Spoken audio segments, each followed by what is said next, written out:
परेशान तो रह गया पार्वती। आखिर बेटी का बाप जो ठहरा पार्वती, अब उसके हाथ पीले करने का समय आ गया है। पर हमारी आनंदी तो अभी सिर्फ 9 साल की है। अभी तो उसके पढ़ने लिखने और खेलने कूदने के दिन हैं। देख पार्वती, लड़कियां पराया धर्म होती है और जितना जल्दी इन्हें घर से विदा कर दे उतना अच्छा है। कल से आनंद की पढ़ाई लिखाई पर बाबू, इसमें मेरी क्या गलती है? आप मुझे पढ़ाई करने क्यों नहीं देते? तेरी गलती है कि तू एक लड़की है, लड़का होती तो क्या बाबू, लड़का होती तो क्या? लड़की ज्यादा जबान न चला, नहीं तो जबान अलग से खींचकर बाहर निकाल दूंगा। बाबू, मैं पढ़ लिख कर कुछ बनना चाहती हूँ। मेरी पढ़ाई ना हो बाबू। आनंदी, तुझे पढ़ना है तो पढ़, लेकिन सारी उम्र बाप की छाती पर यूं बोझ मत करना है। जबरदस्ती शादी उसकी हो जाती है। मुझे पढ़ लिख कर डॉक्टर बनना है। पढ़ाई पढ़ाई पढ़ाई, आज तो तेरी किताबों का कान तमाम करके ही छोड़ूंगा। ये ले। नहीं बाबू, मत इससे नाराज होकर तुमने क्या किया? तुमने मेरी इन किताबों को नहीं क्यों पढ़ाई जा रही है? किस्मत फाड़ दी, मेरी किस्मत। ये काफी किताबें ना सिर्फ छोरों के हाथ में अच्छी लगती है, लड़कियों के हाथ में तो सिर्फ बहन ही अच्छी लगती है, बहन ही। पर बाबू, मैं लड़की हूँ तो क्या हुआ? लड़का और लड़की तो हमारे दोनों आंखों के समान होते हैं। चुप कर आनंदी, और यह एहसान मान कि अब तक जिंदा है तू। कहीं बचपन में गला दबाकर मार दिया होता तो यह तेरी बकबक नहीं सुननी पड़ती आज। पर बाबू, मुझे तो पढ़ाई लिखाई नहीं होती है। देख छोरी, जितना जल्दी हो तू चूल्हा जलाना सीख ले, उतना ही अच्छा है तेरे लिए। तेरा ब्याह तो होगा, वो भी करके अपना जीवन है तुम्हारी यही कहानी। आंचल में है दूध और आंखों में है पानी। मुझे माफ कर दे बेटी, तेरे बापू के जिद के आगे मेरी एक न चलेगी। माफ कर दे बेटी, मुझे माफ कर दे। तेरी शादी इस प्रकार मात्र 9 वर्ष की छोटी उम्र में आनंदी का विवाह गोपाल राव जोशी से हो गया। बाल विवाह एक सामाजिक कुरीति है और इस कुप्रथा का शिकार होना पड़ा आनंदी को। 5 वर्ष बाद आनंदी 14 साल की हो गई है।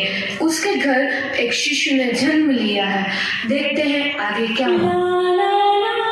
देखिए ना, इसे क्या हो गया है? इसका माथा तो अंगार की तरह तप रहा है। इसे तो बहुत तेज बुखार है। आप बिना कुछ भी बोलते हैं, दीजिए मुझे। माधव, जल्दी से वैद्य जी को बुला के लाओ। अब जी अभी बुला के लाता हूँ। ये तुम क्या कर रही हो आनंदी? भगवान की विभूति लगा रही हूँ। बस करो आनंदी, ये सब अंधविश्वास है। अरे आप यकीन तो कीजिए, भगवान की कृपा से इसका माथा ठंडा हो रहा है और बुखार भी उतर गया है ना बाबू? देखिए, दीजिए मुझे। उठो बाबू, आंखें खोलो, तुम्हें तुम्हारी माँ बुला रही है।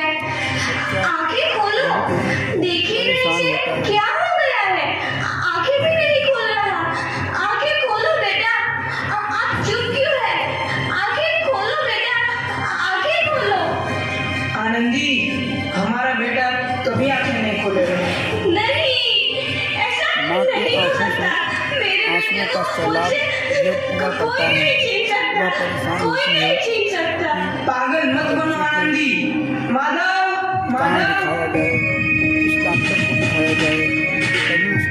आनंदी, बंद करो ये पागलपन। भगवान ने मेरा बच्चा छीन लिया। भगवान ने नहीं, तुम्हारी अशिक्षा और अंधविश्वास ने तुम्हारा बच्चा छीना है। अगर तुम पढ़ी लिखी होती तो आज हमारा शिशु जीवित होता। तुम अनपढ़ थी आनंदी, अनपढ़। नहीं, अब मैं अनपढ़ नहीं रहूंगी अनपढ़। मैं पढ़ूंगी ताकि कल किसी और आनंदी को इलाज के अभाव में अपना बच्चा ना खोना पड़े। यही तुम्हारे अपराध के लिए प्रायश्चित भी है। अभी मैं पढ़ना लिखना चाहती थी, परंतु आपने जो काम किया है यह बहुत ही गलत है। आनंदी, तुम्हारी 12वीं का परिणाम आ गया है। तुमने पूरे कॉलेज में प्रथम स्थान अर्जित किया है। तुम जितना पढ़ना चाहोगी मैं तुम्हें पढ़ाऊंगा। आनंदी, तुम्हारी मेहनत रंग लाई है। तुम्हें शिक्षा वृत्ति मिली है। ये लो तुम्हारे अमेरिका जाने की टिकट। मुझे शिक्षा वृत्ति मिल गई, मैं अमेरिका जा रही हूँ। उसका नाम पर ये सब मैं अकेले कैसे कर पाऊंगी? आनंदी, अपना आप को इतना कमजोर क्यों समझ रही हो? फिर इतना पढ़ने लिखने का क्या फायदा? तुम अभी गवार की गवार नहीं हूँ मैं गवार। बताता है कि तुम्हारा विदेश का टिकट हो गया है, आप विदेश जा सकती हैं। तो वह लड़की पढ़ने के लिए तो इस प्रकार 7 अप्रैल 1883 को आनंदी अमेरिका के पेंसिल्वेनिया के लिए रवाना हुई और 3 साल बाद उन्होंने डॉक्टर ऑफ मेडिसिन की उपाधि प्राप्त कर ली। इधर आनंदी के पिता की तबीयत बहुत खराब है। आगे क्या होता है देखते हैं। लगता है अब मेरे जाने का समय आ चुका है। मैं नहीं बचूंगा। उस लड़की को ऐसा मत बोलो। शहर के सिटी हॉस्पिटल में अमेरिका से डिग्री लेकर कोई बड़ा डॉक्टर आया है। एक बार वहाँ चलकर दिखा लेते हैं। हाँ सही बोला भैया, कम से कम देखो तसल्ली तो मिल सलाह जाएगी। देता है कि हाँ चलो चलो जल्दी हॉस्पिटल चलते हैं। कहाँ करवाए। इस मरीज की हालत तो बहुत ही खराब है। कोई चमत्कार ही इसे बचा सकता है। आकर उससे बताता है ऐसा मत बोलो भाई, डॉक्टर साहब कब तक आ जाएंगे? डॉक्टर आज हैं। लो आ गई डॉक्टर मैडम। डॉक्टर मैडम, जल्दी देखिए, मरीज की हालत बहुत ही खराब है। वो कहता है कि इतने पैसे हमारे पास नहीं है। वो महिलाएं बताती हैं कि वह ज़्यादा फीस नहीं लेती हैं। डॉक्टर को बुलाया जाता है। बिल्कुल ठीक है। मौत के मुंह से आपको बचाया है डॉक्टर मैडम ने। उन्हें इलाज में सही कर डॉक्टर देती हैं। साहब ने मुझे बचा लिया। मुझे मिलना है डॉक्टर साहब से। डॉक्टर साहब नहीं, डॉक्टर मैडम बोलो। डॉक्टर मैडम, उन्होंने ही तुम्हें जीवन दान दिया है। लो आ गई डॉक्टर मैडम, मिल लो उनसे। डॉक्टर मैडम, आपका बहुत बहुत धन्यवाद। आपने मेरी जान बचाई। इसके बदले में मैं गरीब भला आपको क्या दे सकता हूँ? वचन वचन चाहिए मुझे कि कभी ये नहीं कहोगे कि लड़कियां कुछ नहीं कर सकती। वचन? ये कैसा वचन? अरे श्यामलाल, तुमने पहचाना नहीं? तुम्हारी बेटी आनंदी। आनंदी? मेरी बेटी आनंदी डॉक्टर? हाँ बाबू, वही आनंदी जिसके लिए बचपन में तूने चूल्हा और दूल्हा के अलावा कुछ नहीं सोचा था। आनंदी, आनंदी मेरी बेटी, मुझे माफ कर दे। मैं तेरा गुनहगार हूँ बेटी। नहीं नहीं बाबू, वही आनंदी जिसके हाथ पीले करके तुम उसकी सारी जिंदगी काला कर देना चाहते थे। माफ कर दे मुझे मेरी बच्ची, माफ कर दे। मैं तेरा अपराधी हूँ मेरी बच्ची, माफ कर दे। नहीं बाबू, मैंने तो तेरा एहसान चुकाया है। याद है ना अपना एहसान जो बचपन में तुमने मुझ पर किया था? मैंने सुना सुना कर जीते जी मार डाला था मुझको। अब बोल, और किस किस को मारेगा? आनंदी बेटी, मुझे माफ कर दे मेरी बच्ची। मैं तेरा गुनहगार हूँ। बाबू, आपने ही तो बोला था किताबें सिर्फ बेटों के हाथ में अच्छी लगती है, बेटियों के हाथ में तो सिर्फ मेहंदी।